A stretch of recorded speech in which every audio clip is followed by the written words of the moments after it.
Assalamualaikum warahmatullahi wabarakatuh. Iki ngaji santai-santai nama muhasabah. Muhasabah itu kalau Kiai Jawa maknani itu ngoreksi diri sendiri. Jadi menghitung diri sendiri. Ini pas bidang yang saya tekuni tadi karena Habib Ahmad yang minta kemarin sama ibu saya dari Indonesian Power itu. Ibu Lia, saya turutin sekaligus saya sambil belajar terus tentang muhasabah. Dalam konteks Indonesia, muhasabah itu sudah jadi perilaku ya. Karena dulu orang tua saya, guru-guru saya kalau ngandani itu, bayangkan kalau kamu jadi dia. Jadi misalnya kita mentang-mentang atasan, otoriter sama bawahan. Bayangkan kalau kamu jadi yang bawahan itu kayak apa? Laukun tamakanah, kalau orang Arab bilang, bayangkan kalau kamu di posisi dia. Makanya guyonannya orang-orang Indonesia itu kan orang ngaramkan judi gitu, bareng dikasih tahu. Tapi yang menang anak jenengan, alhamdulillah.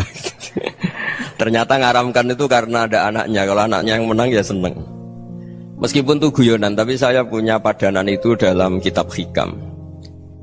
Nabi Ibrahim itu Khalilur Rahman, tentu bencinya minta ampun sama yang namanya maksiat. Suatu saat beliau diterbangkan di alam malakut. Itu kalau di hikam saya halaman 15 juga. Saya masih ingat betul. Mungkin kalau Anda beda halaman karena beda cetakan. Setelah diterbangkan di alam malakut, diperlihatkan sama Allah. Ada orang pezina, ada orang syaribul khomri, ada orang mabuk, ada orang macam-macam. Allah tanya sama Nabi Ibrahim, bagaimana pendapat kamu Ibrahim tentang mereka yang maksiat? Kata Nabi Ibrahim, ya Allah, habisi saja mereka. Mereka hidup di bumi engkau, makan rezeki engkau, kemudian mereka tidak taat sama engkau.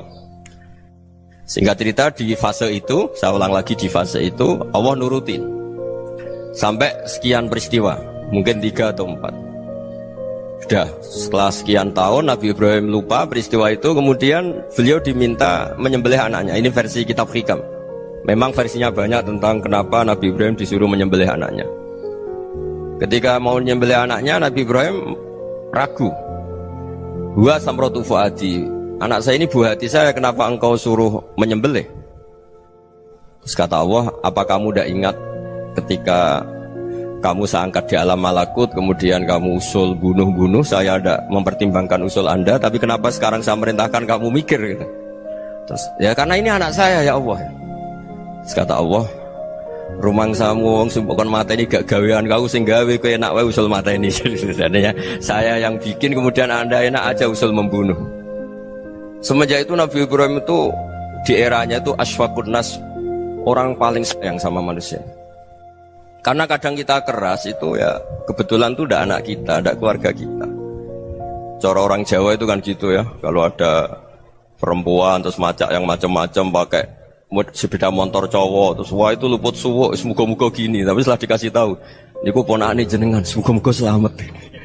Jadi jangan-jangan kemarin ahli ma'asi itu kebetulan tuh tidak keluarga kita. Kalau keluarga kita yang pernah salah pada kita, semangat kita mintakan maaf. Jangan-jangan kita didikte hukum sosial gitu. Jadi orang yang salah, kebetulan tuh orang yang menservis kita. Atau keluarga kita, atau orang dekat kita, jangan-jangan semangat kita mintakan ampun. Tapi kalau sama orang lain, kebetulan musuh kita semangatnya minta itu kena adab. Nah ini yang nggak boleh dalam Islam. Islam mengajarkan niru Rasulullah SAW, Nabi itu rahmatal lil alamin. Bahkan kemarin saya ngaji virtual sama beberapa habaib, ada Habib Ali Al-Jufri dari Mesir, ada Habib Alwi dari Kuitang, ada Habib Nabil Al-Musawa. Dari sekian habaib itu saya masih ingat diantaranya yang didawuhkan rahmatan lil alamin itu ketika Nabi adzahu qaumuh, disakiti oleh kaumnya, dan itu mereka masih kafir semua. Itu mereka dapat doanya Nabi, Allahumma hdi qaumi fa innahum la ya'lamun. Kayak apa baiknya Nabi, orang yang menyakiti, yang melukai, tapi Nabi masih berdoa, Allahumma hdi qaumi fa innahum la ya'lamun.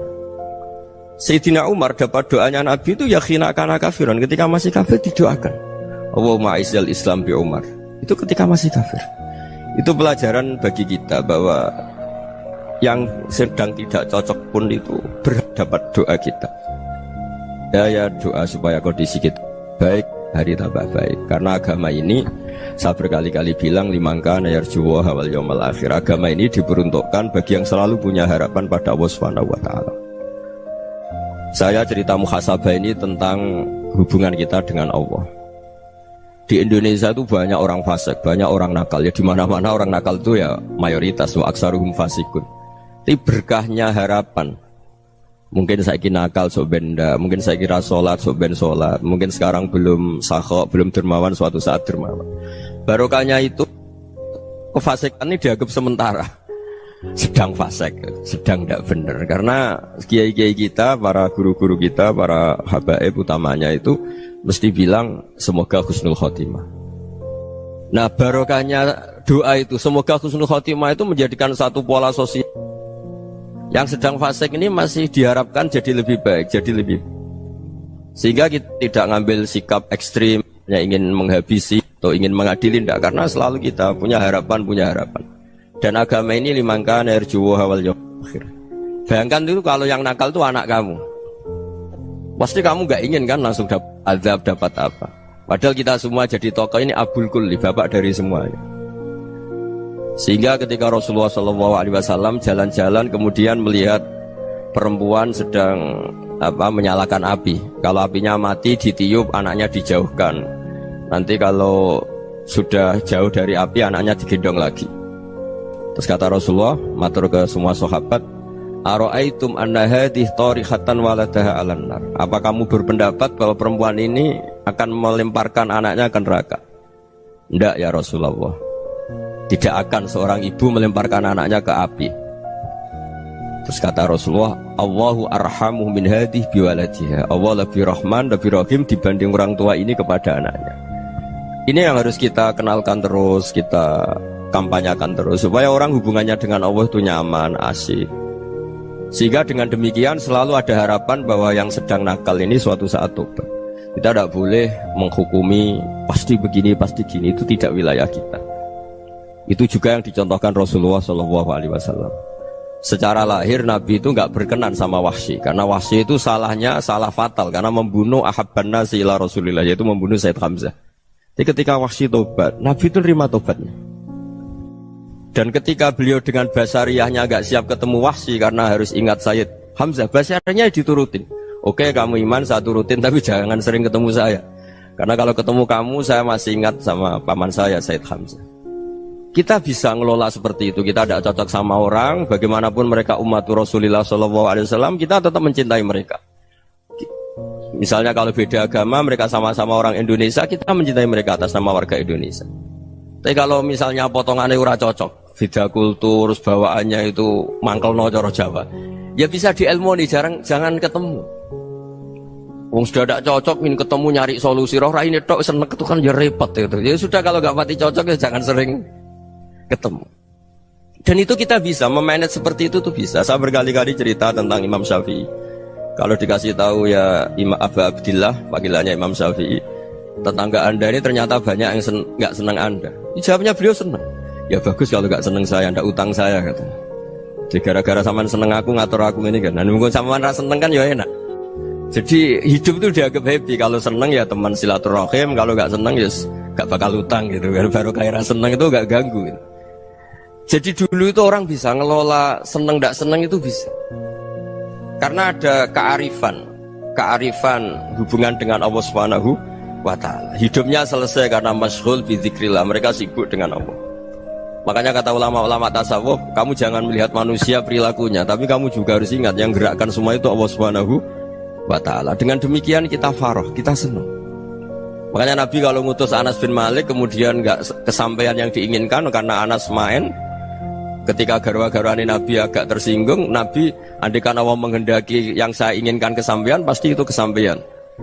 Jadi dianggap kegagalan Anas gak manggil yang dituju Nabi itu ya kersane Allah, ya enteng saja. Sayyidina Ali lebih parah lagi yang dialamin.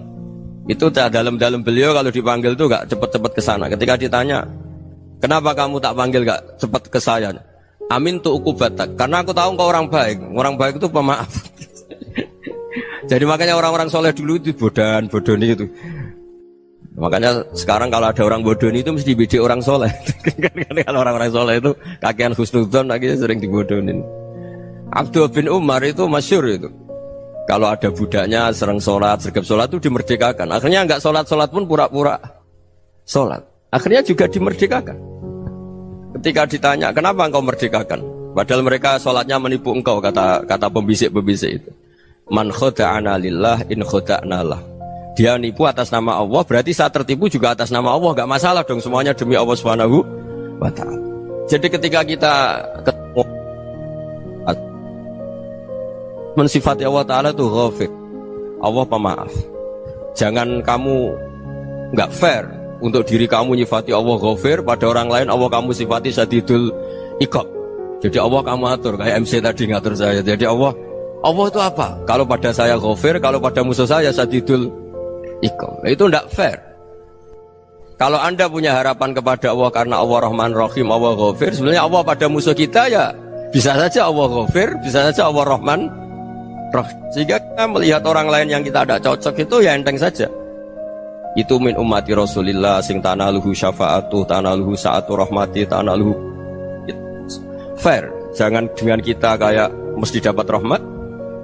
Jangan orang lain kayak Allah pasti syadidul iqab. Itu tidak boleh. Sehingga ketika ada orang Badui, singkat cerita orang Badui ini kencing di masjid, semua sahabat membentak dia. Yang enggak bentak hanya Nabi tok.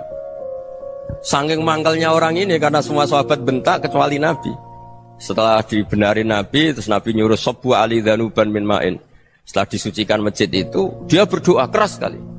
Allahumma arhamni wa Muhammadan wa la tarham ma'ana ahadan. Ya Allah, yang berhak dapat rahmatmu hanya saya dan Nabi Muhammad, yang lainnya jangan gitu. Karena yang lainnya itu jengkelin, gitu aja saya salah dimarah-marahin gitu. Jadi kalau kamu doa terbatas ya kayak orang Bedui ini, kayak orang Arabi. Apa kata Nabi? Laqad tahajjarta wasi'an. Allah yang rahmatnya luas menjadi kamu sempitkan. Karena kamu mau atur Allah hanya Rahman pada Indonesian Power, pada NU, pada kita, yang orang lain nggak perlu dapat. Itu kan kasihan Islam, karena Islam terus nggak dimiliki semua orang. Allah nggak dimiliki semua orang, Rasulullah nggak dimiliki semua orang, karena dipek NU, dipek ormas tertentu, dipek nggak boleh seperti itu. Nggak boleh takhasyar tawasian, kata Nabi, nggak boleh mempersempit zat yang rahmatnya itu luas. Ini semoga etika ini kita pakai di Indonesia. Yang sedang fase kita harapkan lebih baik, yang sedang nggak dapat hidayah kita doakan dapat apa? Hidayah.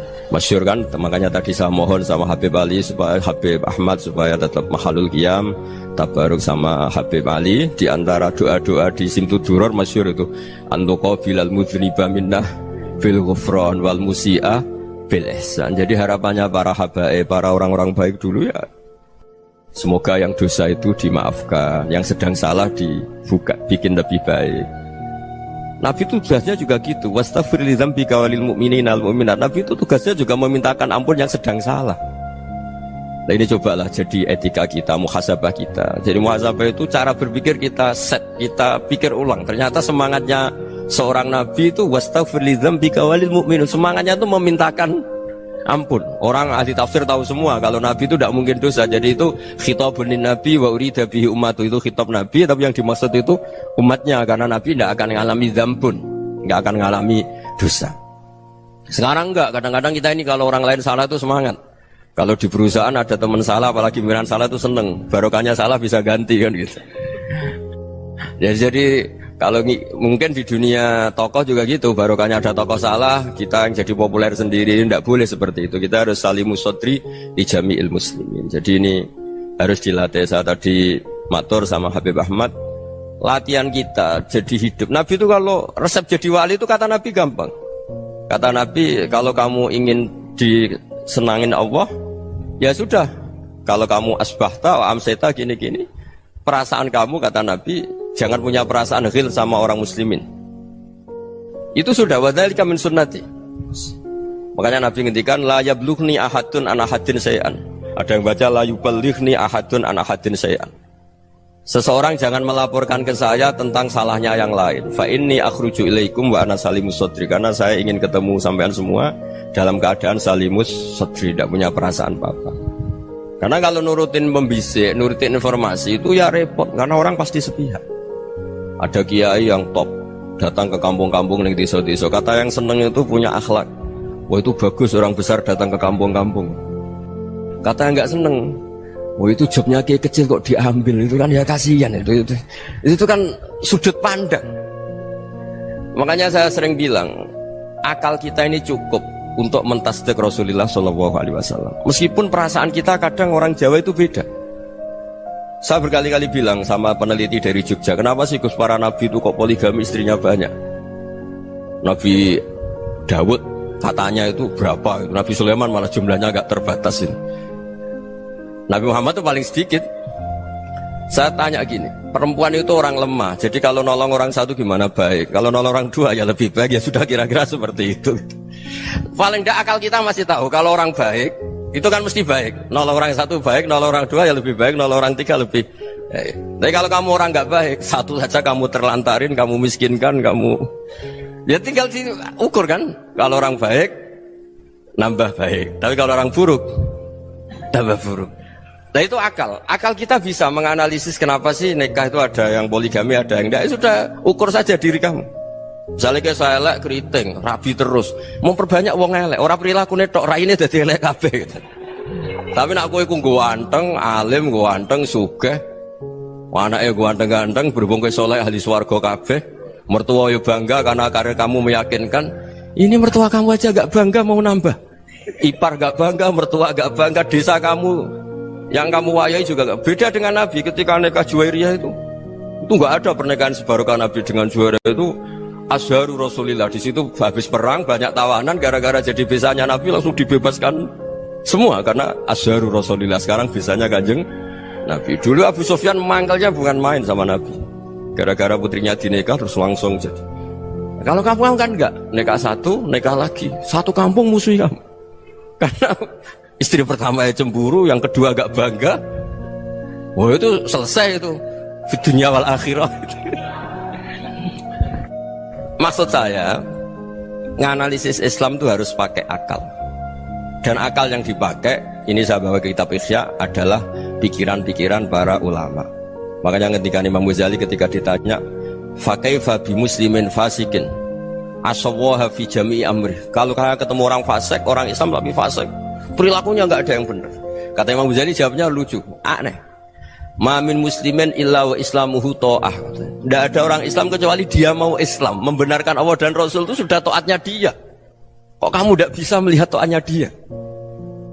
Dia pikirannya kan ini pemabuk, ini tukang apa. Tapi kata Imam Ghazali, sebenarnya kamu masih bisa berpikir positif. Mamin muslimin illa wa islamuhu ta'ah. Tidak ada seseorang Islam ketika dia milih Islam itu pasti ada taatnya, yaitu tasdik pada Allah dan tasdik kepada Rasulullah SAW. Jadi dengan pola seperti itu, maka di antara guru-guru kita yang modern ya di era Mbah Maimun, di sini ada Habib Ahmad, Habib Salim, syair yang sering dibaca beliau adalah ada orang munajat sama Allah. Ini cerita munajat. Itu orang itu ngendikan gini, ana muznibun, ana mukhtiun, ana asi, huwa rahimun, huwa ghafirun, huwa afi. Ya Allah, saya mukhti, saya orang yang salah. Ana muznib, saya orang yang dosa. Ana asin, saya sering maksiat. Tapi engkau ya Allah, engkau ghafir, pemaaf. Engkau rahim, maha pengasih. Engkau afin, yang mudah memaafkan. Kata orang ini, ya agak kurang ajar, tapi saking senengnya sama Allah. Qobal tuhunna salasatan bisalasat. Ya gini saja ya Allah, sifat engkau diadu dengan sifat saya. Engkau Tuhan, Gusti, nggak boleh kalah katanya. Terus wasatahliban ausofu ausofi, dan engkau pasti pemenangnya gitu. Jadi ada orang rayu Allah dengan cara seperti itu ya ada ya. Saya ini manusia, salah saya banyak. Engkau ampunannya banyak. Engkau Tuhan, Gusti, nggak boleh ampunan Anda, ampunan engkau kalah dengan salah saya. Nggak boleh Tuhan kok kalah. Jadi untuk supaya orang punya harapan gitu. Banyak juga wali-wali yang jadab ketika datang ke makam Rasulullah SAW. Itu kalau dongo ya agak kacau sebenarnya, cara syariat agak kacau. Ya Allah, engkau punya dua pilihan. Jika engkau menjadikan saya soleh, surah habibu, yang senang kekasihmu, yaitu Rasulullah SAW. Tapi jika engkau menjadikan saya fasik, surah aduuk, yang senang itu setan. Monggo jenengan mau menyenangkan kekasih jenengan, mau menyenangkan musuh jenengan, monggo jenengan bebas kok memilih. Mestinya Allah ya senang menyenangkan kekasihnya. Jadi ya, intinya Allah dipaksa untuk menjadikan dia orang soleh gitu. Jadi kayak kemarin itu Pak Gus siapa yang kesini itu kuliah ke sini itu sama Habib Ahmad. Saya pertama nggak mau, lama-lama Habib Ahmad. Ini gimana Gus? Orang taunya saya dekat jenengan, kalau nggak kasil saya waduh Beb. Ini kayak doanya wali yang tadi. Nggak punya pilihan, Beb. Nggak ada pilihan ini. Jadi saya mohon muhasabah itu dimulai cara berpikir. Makanya di sini sebetulnya tag ini supaya dapat barokahnya Ihya. Ini kitab yang disenangi para habaib, para ulama. Sebetulnya tag di muhasabah itu redaksinya gini ya, yang lengkap. Hasibu anfusakum qabla an tuhasabu wazinuha qabla an tuzanu wa tahayya'u lil ardil akbar. Jadi ada kata wazinu, jadi ukur. Perilaku Anda ini diukur, ditakar. Misalnya kita sebagai suami kan ya punya hal-hal yang kita tidak ideal. Corong Jawa mesti pesek, cara rezeki ya pas-pasan. Dan kita juga kalau makanya agak boleh tanya istri begini, apa saat cinta pertama Anda? Pasti Anda kecewa. Orang jadi istri hanya korban terakhir itu. Sudah. Karena orang kalau ngelamar kemana-mana gak jadi, yang jadi istri itu pasti korban terakhir itu. Jarang istri pilihan pertama, jarang. Ayo semua yang nikah. Rata-rata itu pilihan Anda pertama Pak, dari sekian ditolak di mana-mana terus. Ya perempuan terakhir. Kamu juga korban terakhir gitu. Itu wali-wali dulu kalau ngandani kita itu sederhana. Antal ini masyhur diceritakan Habib Zain bin Semit dalam kitab Al-Manhajus Sawi. Antalam tajid min nafsika kullama turid. Fa kaifa turidu min ghairika kullama turid.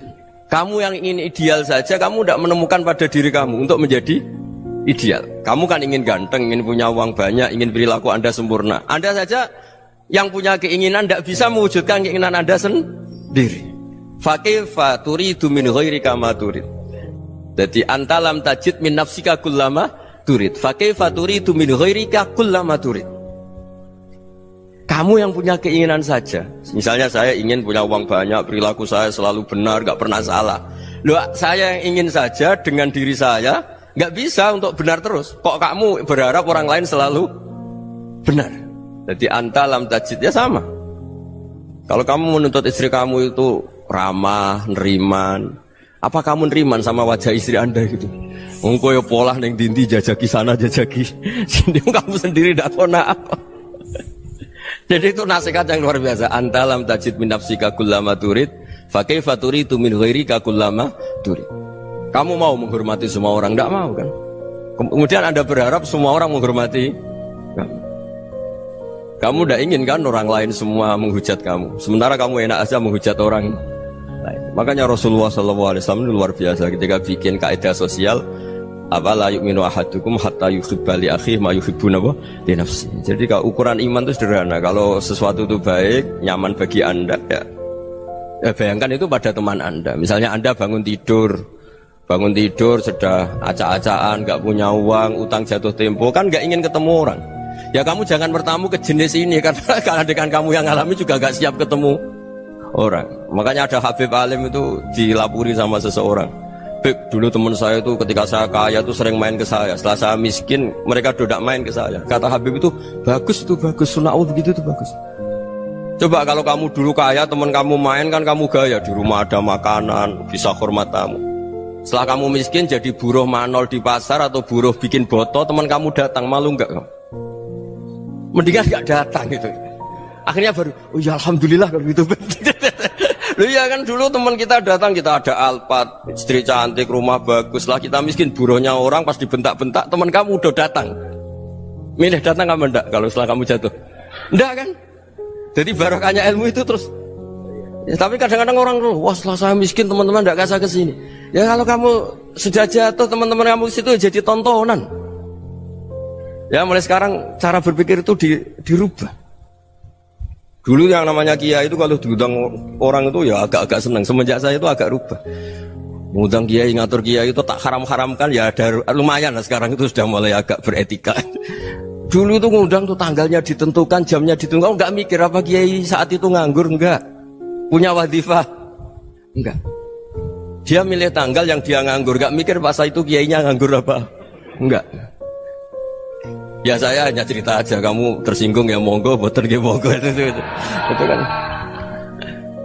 Jadi saya mohonlah supaya tadi saya juga matur ke Habib Ahmad. Jadi untuk orang merasa ikut sunnah Rasul itu gampang sekali kata Sayyid Muhammad.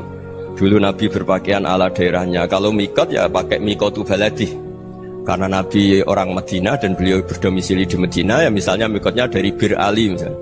Tapi kalau anda orang kawasan Tanim mau umroh ya dari Tanim. Misalnya kawasan Jirona ya dari Jirona. Artinya apa? Kamu ngambil mikot karena Nabi mikot misalnya dari Bir Ali, bukan berarti kamu harus seperti Nabi di Bir Ali, kamu orang Mekah, misalnya kamu orang Tanim, orang ya harus dari mikot itu apa? Baladi. Sama, makanya di fikih-fikih itu kalau tahnik anak, Nabi orang Arab, halawiyatnya kurma ya kurma. Kalau orang Jawa sedegan, semua bodoh-bodoh. Ya bodoh-bodoh manis. Jadi ini tabaruk sama Sayyid Muhammad, ini ada murid beliau Habib Ahmad, saya baca supaya orang itu merasa ikut Nabi itu gampang sekali. Ini saya baca ya di halaman tadi disaksikan Habib Ahmad 433 di kitab apa begini? Manhajus Salaf fi Fahmin Nusus. Itu kata Sayyid Muhammad wa kanat sunnatu Rasulillah annahu yat'amu ma yajiduhu fi ardi wa yalbasu ma yajidu wa yarkabu ma yajidu mimma abahu Allah taala. Faman istamala ma yajiduhu fi ardi fa huwa al-muttabi' lis-sunnah.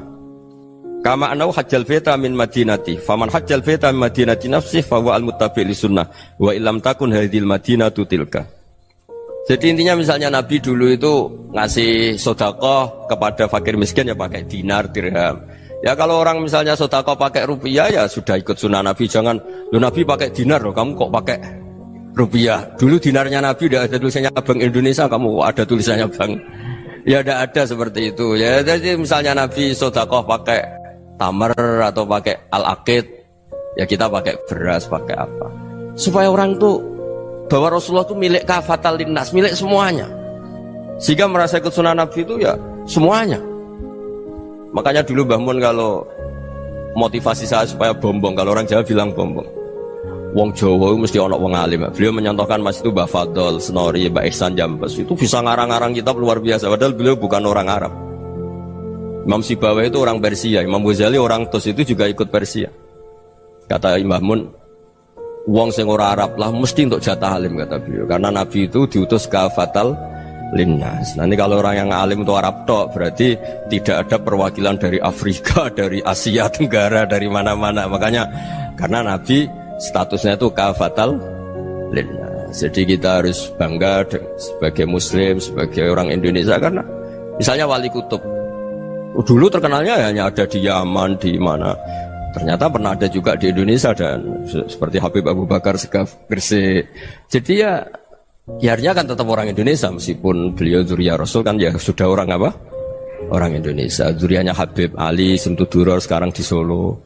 Jadi Indonesia juga dapat alawin banyak dari Sadatin al-Alawin juga banyak. Jadi saya mohon barokahnya ngaji seperti ini. Melihat orang lain tuh gampang, bayangkan tuh kalau anak kamu. Makanya Nabi nanti kalau nggak percaya lihat di Hikam nomor 15 di kitab saya itu. Di situ dijelaskan oleh Hikam, jangan-jangan semangat Anda pada orang yang maksiat, pada orang yang keliru supaya dihukum itu karena kebetulan itu udah anak Anda, itu udah keluarga Anda. Coba kalau itu keluarga Anda. Makanya kalau saya guyonan di Jogja itu ada pembantu mecahkan piring terus dimarahi majikannya, saya mesti guyon gitu, pasti itu pembantunya tidak cantik. Kok bisa Gus? Andai kan cantik dan kamu senang mecahno piring satu, piring 1000 ra iso ngamuk kowe. Ternyata ngamuknya tuh karena mecahkan piring apa karena plus tidak cantik? Coba jawab para lelaki nih. Kamu marah sama orang maksiat tuh karena maksiat karena plus itu udah anak Anda. Bayangkan kalau itu anak Anda. Itu hebatnya Rasulullah SAW. Karena kita yang salah pun kadung umatnya, Nabi tetap ngasih fasilitas syafaati li ahlil kabair min ummati. Kayak apa baiknya Nabi? Udah ikut maksiat tapi ikut fasilitasi ngasih syafaat. Loh kalau li ahlil ibadah kan wajar. Nabi ketika ini syafaati li ahlil kabair min ummati. Ya karena tadi logika yang dibangun Rasulullah itu logika yang luar biasa. Kita semangat orang lain kena hukuman itu karena kita tidak punya ra'fah, tidak punya rahmah. Coba kalau Rasulullah yang bil mukminina raufur Rahim. Semangatnya itu mendoakan supaya tobat, mendoakan diampuni. Dan itu juga yang diperintahkan oleh Allah Subhanahu wa taala, wastaghfir li dzambika walil mu'minina wal mu'minat. Ya semoga barokahnya ngaji ini, barokahnya Habib Ahmad, barokahnya Maulid Simtud Duror, barokahnya semua kitab madaih, tiba berjanji semuanya, barokahnya Ikhya, barokahnya Said Muhammad, barokahnya guru kita semua, Mbah Maimun, bapak saya. Kita ini ngikuti manhaj, ya, ngikuti apa? Manhaj. Saya sering didhawuhi Mbah Mun, kenapa ihdinas siratal mustaqim bukan siratoka, bukan jalan engkau ya Allah, karena Allah itu nggak bisa kamu tiru. Allah itu tidak tidur, tidak makan, tidak kesel, tidak capek. Yang bisa ditiru itu siratal ladzina an'amta alaihim. Yang bisa ditiru manusia ya niru manusia, karena Allah itu tidak bisa ditiru. Makanya ihdinas siratal mustaqim siratal ladzina. Dan niru siapa? Niru guru-guru kita. Termasuk niru cara pandang. Jadi misalnya ada orang awam di rumah itu hanya delok reng, delok tikus liwat, itu kan kayak nganggur. Kok ora tahajud malah mendelok reng. Melihatnya jangan gitu. Huwa tarokal ma'asiyah. Dia di rumahnya ndak dugem, ndak kemana-mana. Dia berarti malam itu tarkul ma'asi. Tidak nyopet, tidak garong, tidak ke tempat maksiat. Susahnya apa sih husnudzon? Jadi jangan lihat huwa tarkut tahajud, huwa tarokat tahajud, wa taroka qiyamal lail. Oke ya, namanya orang begitu ya tidak tahajud, tidak qiyamul lail. Tapi susahnya apa sih kamu bilang huwa tarokal ma'asiyah? Dia juga meninggalkan maksiat, dan tarkul maksiat itu tuh ibadah. Supaya orang tuh gampang lah husnudzon sama orang muslim. Ini orang mukmin, orang yang luar biasa. Di mata Allah itu orang yang luar biasa. Kayak tadi Imam Ghazali, kalau saya ketemu orang muslim kemudian dia tidak pernah baik, gimana? Kata Imam Ghazali, ma min muslimin illa wa islamuhu ta'ah. Tidak ada orang Islam ketika dia mentasdihkan Allah dan Rasulullah, berarti dia juga punya taat. Ya ini latihan saja, sing iso nglakoni Habib Ahmad kula namung cerita mawon. Kula cerita secara akademik, saya punya kitab, saya baca, dan alhamdulillah kita paham barokahnya para guru, dan supaya terbiasalah. Sebaik-baiknya ibadah husnudzon billah wa husnudzon bil mu'min. Soal tidak cocok ya diilmoni tadi ya, namanya nggak cocok ya jangan sering ketemu. Seperti Rasulullah SAW, beliau karena sangat mencintai Said Hamzah, ketemu orang yang pernah begitu sama Said Hamzah ya beliau secara basyariah tidak siap. Tapi beliau secara cara bahasa sekarang, secara profesional, kalau beliau seorang nabi dan harus menerima tobatnya siapapun ya diterima. Saya meskipun dengan A, B gak cocok karena dia begini-begini sama saya, tapi saya ingat dia sholat, dia baca sholawat, dia mencintai Rasulullah, ya kita hormat. Ya soal gak cocok ya di manage tadi ya, zurhiban tasdid huban. Kalau gak pati cocok ya jangan sering ketemu, bawaannya enak nanti. Ya semuanya itu diilmoni lah. Makanya ngendikane Ma'ruf Al-Qurhi ada yang baca Al-Kharqi, mangqala fil yaumi salasa marrat wa marham ummata Muhammad kutiba minal abdal. Karena semangat mencintai siapapun satu hari sering baca marham ummata Muhammad wa ma asli ummata Muhammad wa ma tajawaz an ummati Muhammad, itu mesti kutiba minal abdal. Dia pasti termasuk wali abdal. Maksudnya semangat mencintai ya dilatih lah. Misalnya Indonesia Power atau PLN, andai kan tidak ada PLN tuh kayak apa? Orang nggak bisa ngaji, nggak bisa aktivitas. Ya barokahnya ada PLN, barokahnya jasanya. Kita sadar, tidak semua kebaikan kita ini memenuhi keinginan orang banyak. Gitu. Orang banyak ingin listrik, ingin saluran apa, dan itu kadang yang mewujudkan orang lain atau kelompok lain. Ya karena itu manfaat ke orang lain ya kita doakan. Karena khairunas anfa'uhum linnas. Sehingga kita terbiasalah ngakui orang lain. Seperti semangatnya Rasulullah SAW, semuanya itu didoakan, semuanya diinginkan kebaikannya. Bahkan Nabi gak putus asa sampai di akhirat. Ketika Nabi lain sudah putus asa karena sudah akhirat, sampai dimintai syafaat semuanya bilang nafsi, nafsi. Karena merasa semuanya gak punya nyali di depan Allah, karena ini sudah akhirat, sudah finish. Tapi apa Rasulullah? Analah, ya sudah saya sanggup mensyafaati kalian. Terus kata Nabi, fa'atiyal arsya, saya mendatangi aras, fa'akhirru lahu sajidan, saya sujud, wa ahmaduhu bima hamida allamaniha rabbi. Kemudian saya tetap muji Allah dengan pujian yang terus menerus. Padahal sudah di akhirat, sudah finish. Nabi dimintai syafaat masih sanggup, karena Nabi tahu akhirat tidak bisa mendikte Allah, tidak bisa. Allah terus bilang, ya Allah ini akhirat loh, engkau sudah tidak boleh mensyafaat, tidak bisa. Allah tidak bisa diganggu akhirat, Allah tidak boleh dibatalkan rahmannya oleh akhirat. Allah tetap Rahman Rahim abadal abad. Dan Nabi tahu itu. Makanya kata para ulama, fa Muhammadun ahmadu min ghairihi. Jadi Nabi Muhammad namanya dua yang terkenal. Sebenarnya banyak yang terkenal dua, Muhammad sama Ahmad. Ketika Nabi punya nyali memuji Allah di akhir akhirat atau sudah di akhirat itu fa Muhammadun ahmadu min ghairi. Ketika Nabi lain sudah tidak punya nyali muji Allah karena sudah akhirat, Nabi Muhammad tetap berani muji Allah di saat seperti itu. Makanya ahmadu di situ kata ulama itu af'al tafdil, fa Muhammadun ahmadu min ghairi. Kanjeng Nabi lebih memuji Allah di saat yang Nabi lain sudah tidak punya nyali untuk muji Allah di saat itu. Makanya kata Nabi fa akhiru lahu sajidan wa ahmaduhu bi mahamida 'allamaniha rabbi. Akhirnya setelah lama gitu terus Allah ngendikan ya Muhammad irfa' ra'sak wasal tu'tah wasfa' tusyaffa. Sudah Muhammad, angkat kepala kamu minta apa saya turutin, dan kalau kamu ingin mensyafaati umatmu saya beri hak napa? Syafaat.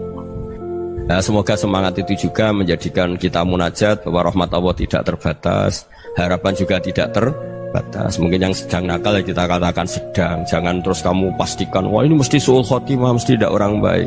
Ndak, agama ini liman kana yarjuwa wal yaumal akhir, selalu bagi yang punya harapan. Ya, mugi-mugi dapat barokah semua. Mantu dengan kata wassalamualaikum warahmatullahi wabarakatuh.